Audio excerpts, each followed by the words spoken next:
Students at Reynolds High School are all too familiar with gun violence. It's been almost 4 years since the school shooting there, and for some, the pain is still fresh. Cora Harlan is live near Reynolds, where some students have been speaking out on behalf of students who've been killed on campuses around the country.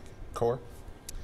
Jenny and Ken, these students have been out here for the better part of the last 2 hours at Columbia Park, which is just adjacent to Reynolds High School here, talking about the situation. They're gathering kind of breaking up here a little bit now, but they've been talking about gun control, gun violence, the loss of lives. It's been almost 4 years since a freshman brought an AR-15 to Reynolds in a guitar case on the bus to school there. He then used it to kill another freshman, Emilio Hoffman, before killing himself in a school bathroom. As I said, at the height here, about 150 students were here earlier at Columbia Park next to Reynolds. Of course, to mark the 19th year that has passed since the Columbine shooting, and also to remember their own brush with what one student called a mass shooting pandemic that has swept the country. They read names of students who have died as a result of gun violence on campus and reflected on the life lost here as a result of gun violence.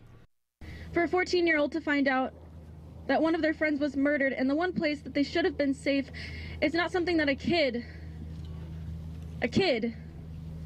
should experience.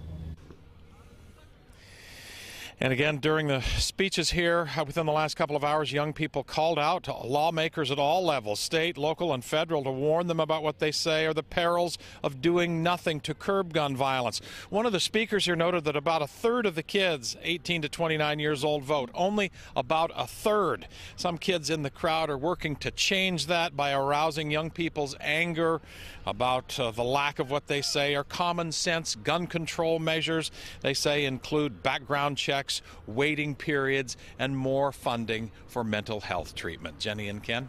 Yeah, student activism all across our area and across the country. Thank you very much, Cora. And